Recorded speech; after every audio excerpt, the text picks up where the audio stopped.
Good morning, good morning, good morning, everybody. Thank you for tuning in. Thank you for just supporting me as I support you guys with the road to how I got here. So, this is going to be Real Ish Episode 3, my series Addiction. Now, before I jump into the content, I just wanted to give a shout out to all the mothers. Happy Mother's Day. I know that was last Sunday, but I put these videos out Saturday morning. So I didn't miss it. So again, happy Mother's Day to all the mothers.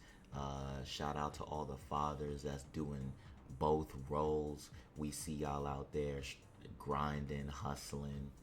Love all of y'all. Now, let's jump right in. So this video is going to be a little different. This is something that I've always wanted to do because I see the community doing it all the time. And, you know, I just want to do it too, in a sense, but with what I'm passionate about. Now, you guys know I'm all about gaming, and I'm going to take you guys down to, I'm going to show you guys, my series Addiction, like the title says, and that is going to be the Tales of series. Now, I talked about the Tales series in my last video as one of the most inspirational games for me. So what I'm actually going to do today is boom. Oh shit, it's Ish. What's going on, guys? I thought I'd show my face for this video as well as the videos going forward, just so you know, y'all can see me, I can see you guys, and we can all just be friends. We can be cool, we can just vibe, you know what I'm saying? By the way, I've been speaking with my girlfriend, and we are substituting the word vibe for Swayze. Yes, like the late, great Patrick Swayze. So if you want to say it's a vibe, it's actually a Swayze. But let's go. Let's jump right into this. So obviously this is going to be my opinion of where these games rank in terms of S, A, B, C, D. I'm not going to say if any games come in D or C. There are top tier Tales games, and there are pieces of shit, in my opinion, of course. But I keep saying it. Let's just jump right in. I'll give a brief rundown about the game, what I liked about it, the main characters. I'm not going to give too much of the story away because I played these games. All the games that are listed here are the ones that I've either played to completion or literally just kind of fell back because I wasn't too interested in it, although I did get a lot of game time hours within all these games, if not done to completion. Okay, so let's start with Tales of Symphonia. No particular order, of course. So Tales of Symphonia came out on the GameCube. Main character Lloyd, first 3D game, I believe. I could be wrong, but I believe it is the first 3D game. This is the game a lot of people first played, only because it came out on the GameCube. GameCube did not have that many games, so when this dropped, everyone lost their mind. I scrounged up $1 to get this game. Ran over to GameStop, $50. Here you go. Played it all day. Story's really good. Characters are pretty solid.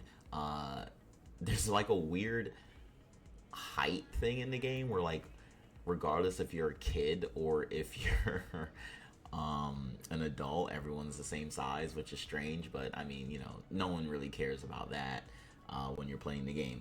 So where does Tales of Symphonia fall? Story is pretty solid. Weapons look different, which is always a plus in my book. Only a few characters get Hyogis, aka specials, but they did fix that when they released the PS2 international version, where every character got a special, which is a great thing. But we're not talking about that version. We're talking about the OG. So Tales of Symphonia goes, in my opinion, just because the story's lengthy. The super bosses are awesome. You have team specials, you have single specials, you kind of have summons a little bit. So we're gonna put Tales of Symphonia in A. Tales of Symphonia goes in A because all around it's a solid entry in the series. You know, it's good. If you want to uh play a good Tales game where you won't be depressed for the characters, the story, pop in Tales Symphonia and enjoy the ride. It's a solid game. What can I say? Tales of Berseria. This game I have not beaten. However, I am on the last island. What's stopping me from beating it? Procrastination, other games. I don't know. It's just the Ishmael way, I guess. Okay, so Tales of Berseria actually takes place before 1,000 years before another Tales game called Zestiria. Ironically enough, it came out after Zestiria, but you know how they are with, prologues and whatever. So, main character of Tales of Berseria is Velvet. She is a pirate. Super cool. The game's whole tone is dark. Like, if you like dark tone games that's set on vengeance and just overall this person's dying, that person's dying, play Tales of Berseria. It can be pretty difficult. I did find myself lowering the I normally play on mania mode, which is one of the hardest difficulties. I found myself lowering the difficulty a little bit in Tales of Berseria just because like some of the bosses and the enemies will one shot you if you're not careful. In terms of how they did the battle system, it's pretty cool. Each character has like a mode that they can go into. Your main character, Velvet, she can normally attack, but when you go into her mode, she gets like a giant claw on her arm, and like all her abilities with her sword are like amplified. So it's pretty cool. Character building's awesome. The character variety is really cool. The specials are okay. Each character gets 3. Although, good luck getting your computer to do specials for you. And disclaimer, every single Tales game is multiplayer. Get you a friend, plug that second controller in, and they will be able to take control of that healer that's not healing you in battle, or one of your strongest DPS. Like just grab a friend. Hey, let's play some couch co-op. They'll love it. Couch co-op games are on the down, and Tales brings some shits back up. You know what I'm saying? Let me grab a sip of coffee real quick. Oh my god, that is delicious. Okay. Tales of Berseria. Hey. Tales of Destiny 2. This is the game that inspired me in the RPG department. I already briefly talked about it. Characters are awesome. Every single character has a special. Your 2 mages in your team can summon. There's over 10 summons. There's ultimate summons. The weapons look different. There's so much crazy shit. There's world transferring. There's flying. There's underwater. I beat this game maybe like 7 times, and I can beat it in less than 35 hours with 100% completion. If this game came out and had trophies, I would platinum it immediately. Everyone that's interested in a Tales game needs to play this. Tales of Destiny 2 is S tier, period. Or Tales of Eternia, as it's known. Tales of Arise. Now, this is the first next-gen Tales game. I'm just gonna go ahead and say it. The producer, director, developers said that they were trying to release this game as like an independent project.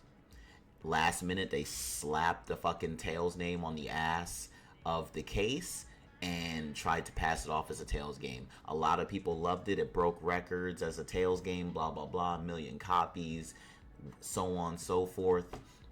I'm going to be honest with you guys.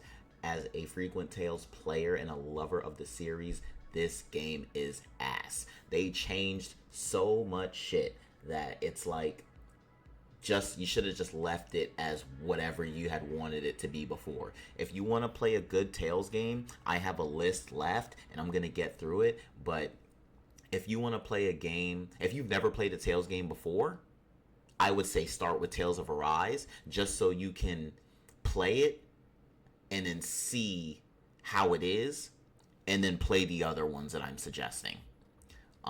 If that makes any sense, just so you can see how much better they are. Because if you play the good Tales games first and then play Tales of Arise, then you're just like, oh my god, I'm dying. Sorry, but not sorry. To everyone that claims that this is the greatest Tales games of all time, you've clearly never played the other Tales games, which is fine, to each his own. But for me, this is a B. Graphics are nice, characters, sure. It's still a B. Tales of the Abyss. Played it on PS2, then played it again for Nintendo DS, which was very weird to play. Main character's name. Oh, I'm sorry, guys. Tales of Arise. The main character's name is what's his name? Alphen. Next. Okay, back to Tales of Abyss. Your main character's name in Tales of Abyss is Luke. Very interesting. It's like a high society kind of thing. It gives off like Final Fantasy 12 vibes and kind of like story because it's very political in a sense. The artwork is very different. It's like cell shady but very light pastel. Very interesting art form. The story is pretty solid. I'd give it like a 7 out of 10. The battle system's pretty straightforward. I want to say it's about the same as Tales of Symphonia. You run around. Each character, yes, does get a special.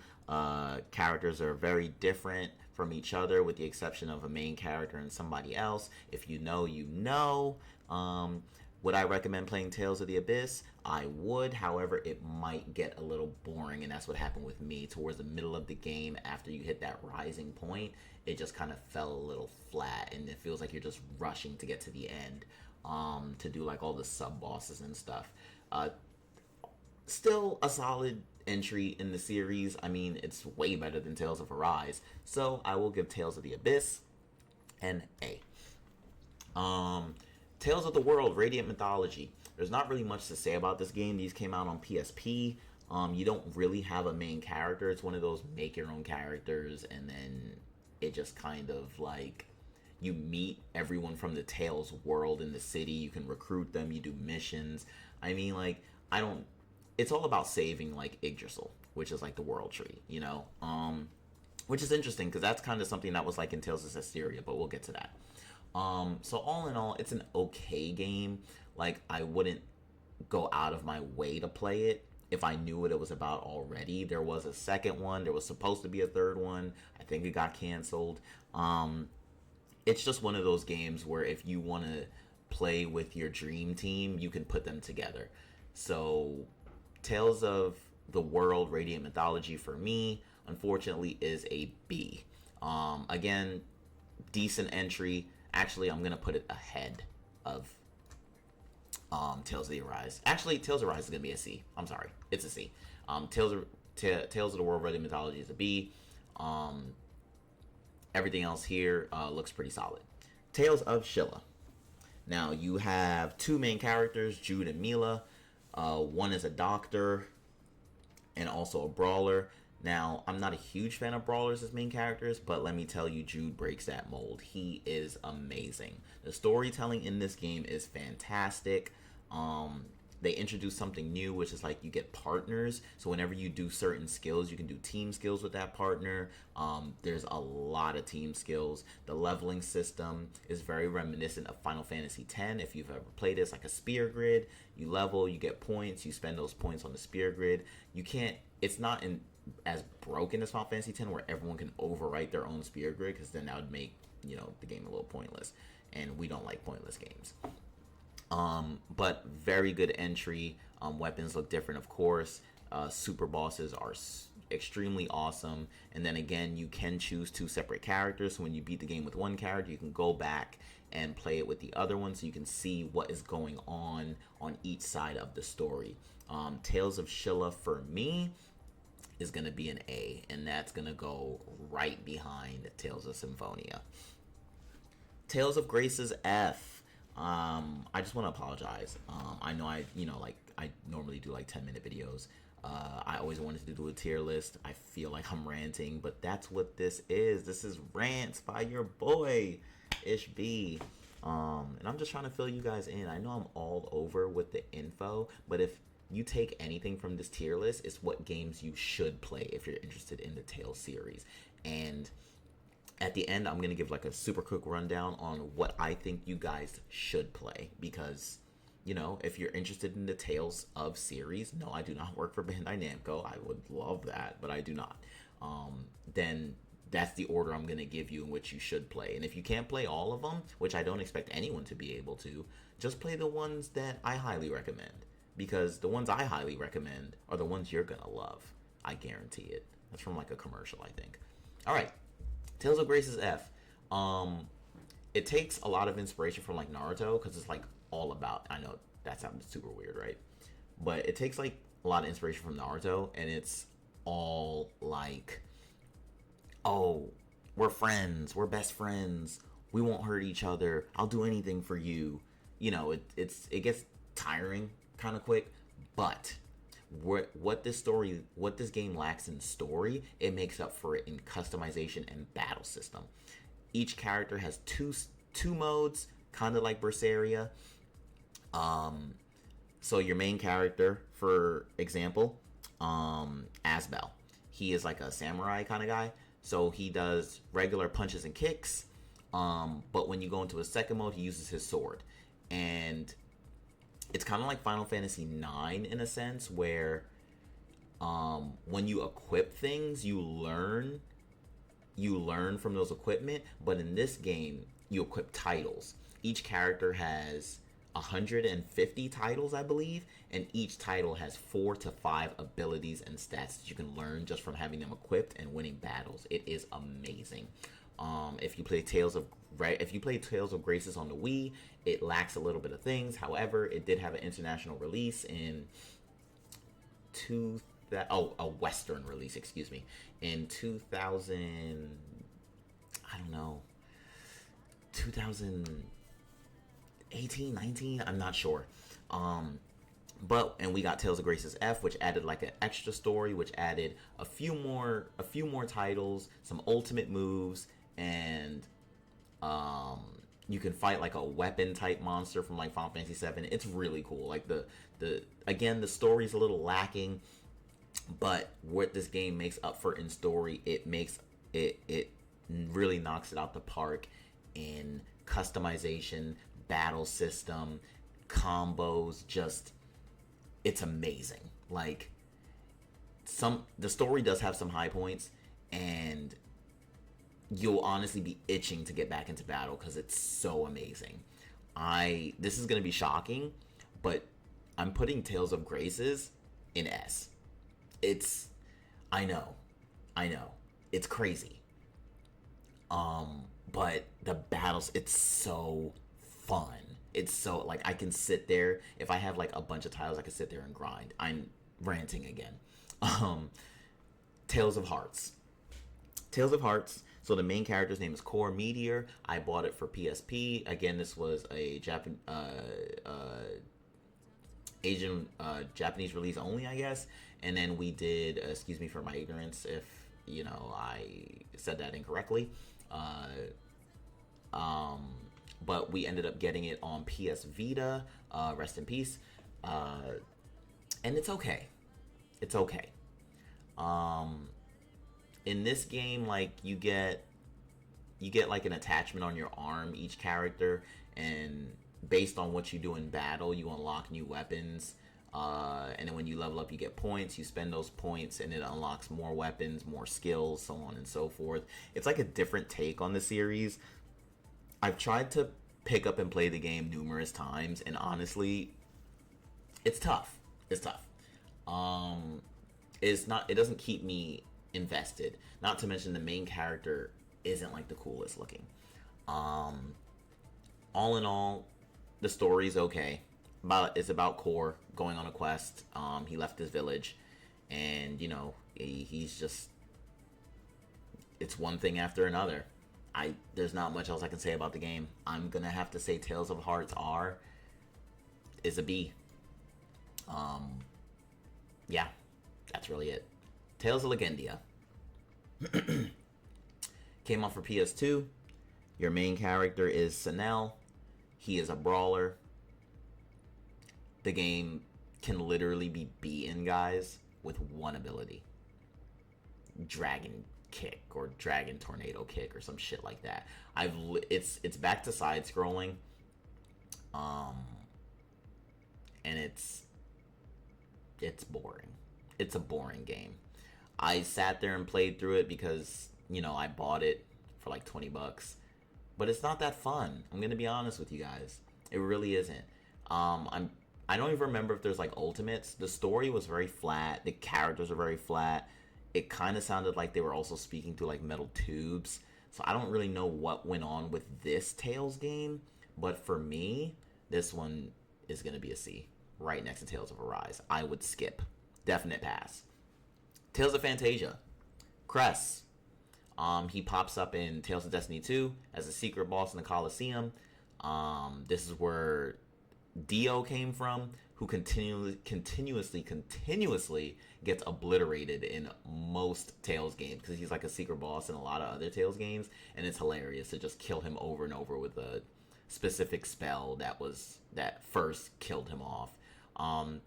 But this is the front runner. This like started the entire series. I played this for Super Nintendo. It also came out on Game Boy Advance. This is where I forgot her name. It starts with an M. She's a witch. Maybe like Millie or something. Correct me in the comment section below. Please get my life together. I played this a very long time ago, but she was a witch. Super great game. I think anyone that wants to see the roots of a Tales game should definitely give it a shot. So I'm going to put Tales of Fantasia in A. Definitely above Tales of the Abyss. Tales of Symphonia, Dawn of the New World. So this is part 2 to Tales of Symphonia. Now, again, this is one of those. A lot of things carried over from Tales of Symphonia, so it's very similar. All the characters are there. I think it takes place 2 years after the first one. Your main character is Emile, and then you're also playing with this female character. Protagonist. I don't remember her name. But your other 2 character slots early game are taken up by monsters. So yes, it's a Final Fantasy 13 2 game. You get two humans, and the other 2 are monsters, and you can recruit them just by fighting them. But later on in the game, you can substitute those monsters for the original Tales of Symphonia cast, which is pretty cool. But you cannot change any of their gear, so they're just kind of there just to be there. Not a bad game. Story is really good. Character development is okay. I would give Tales of Symphonia Dawn of the New World a B. It's not bad, but they could have done better considering the success of Tales of Symphonia. Alright. Tales of Vesperia. First came out on Xbox. Then in Japan it came out on PS3. Then we finally got that version on PS4. Took forever, but yes, we got it.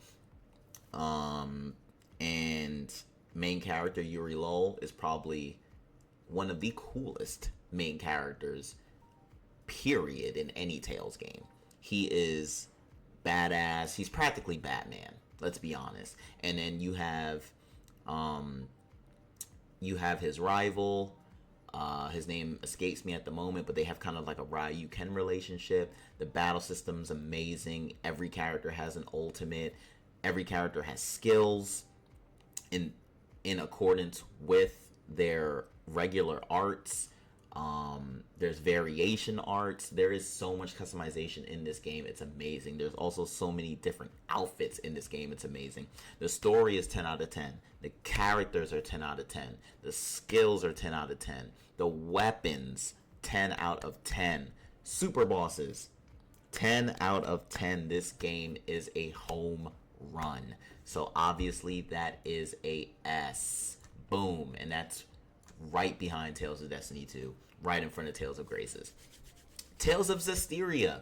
Now this game is a little weird. Because you get like 3 human characters, and then the rest are like spirits, or 4 human characters, and then the other characters are spirits. The storytelling is pretty good. It's about a dying world. You have to pretty much save it. That's, yeah, you gotta pretty much save it. Um, Battle system very reminiscent of the previous Tales games. Uh, I'm gonna give you guys a hint real quick. If you want to, if you want to breeze through this game, have your main character, who is what is his name? Sorrel. Have your main character, or Saray, excuse me, paired up with the fire goddess, and then just do flame wall over and over and over. It will clear the entire map, guaranteed, because that's what I did. Game is super fun, very challenging. Also, this is probably the grindiest of any Tales game, because you can allocate different skills on equipment and stats. So you can technically make your character extremely broken to the point where they don't even take damage on the hardest difficulty. Now that's amazing. Tales of Zestiria, I would say that's an A, baby. That is an A, and I'm putting it right behind Tales of Shilla. And then the last one is going to be Tales of Shilla 2. Now, of course, I know this isn't all the Tales games, guys, but obviously I can't play all of them. Some of them are Japan only. Some of them I just haven't played because they're extremely hard to get. I would love to play Tales of Destiny 1 or Tales of Destiny 2, which is not Tales of Destiny 2 that's on the S tier list. Tales of Destiny 2 is actually Tales of Eternia, but, you know, whatever. But yes, I digress. Tales of Shilla 2. Now, you would think it'd be a home run because Tales of Shilla 1. Well, it's not. If you want to play a game where you're constantly badgered by an NPC to pay money that for some reason you owe, then this is the game for you. I think it also takes place a few years after the events of the first one. All the previous characters are still in it. It's the same world. But you now have a new main character that goes by the name of Ludger, and for some reason you are fighting your old team evil versions. I don't know. I don't get it. The level up system is very strange. Everything that they did in this game is a departure from Tales of Shilla 1. I couldn't get into it because as soon as you start making a little bit of money, you are badgered to pay your debt back. Why do you even owe money? I could not tell you, but that immediately turned me off from the game. The story could be great. It could be. So whoever has played it and got through it, please let me know in the comments section how it ended up. Not exactly like spoilers, but tell me like mid-game, how's the battle system? How's the leveling system? What changed? Is it worth playing? If it is, I will play it on stream. I will. Just tell me, and I will, because I can dedicate the time. But you just gotta, y'all gotta let me know. So Tales of Shilla 2 for me is gonna be a C. I'll put it in front of Tales of Legendia for this and Tales of fucking Arise. Only because I like the lore of Tales of Shilla. But that's it, guys. That is my tier list for Tales games that I have played. So if you are trying to get into the series, I would say definitely play Tales of Destiny 2, aka Tales of Eternia. If you cannot get into it, Vesperia or Graces is a great place to start. So I would say in terms of accessibility, by getting the actual game, Vesperia. Graces, Destiny 2. Symphonia, and then Shilla. And then, if you can, Zestiria. But if you really want to know how I feel about the games, like I've been talking about, then Tales of Destiny 2, number 1, goated. Then Vesperia. Then Graces. Then what? Then Shilla. Then Zestiria. Sorry, I don't know why I had Symphonia so high up, but Destiny 2, aka Eternia, Vesperia, Graces, Shilla, Zestiria. Guys, that is my Tales tier list. I hope you enjoy, and let me know if you would like to see me do a tier list of another RPG series. But that has been Real-ish episode 3, and this is my series Addiction. Thank you guys for tuning in. I'll see you next week. Peace.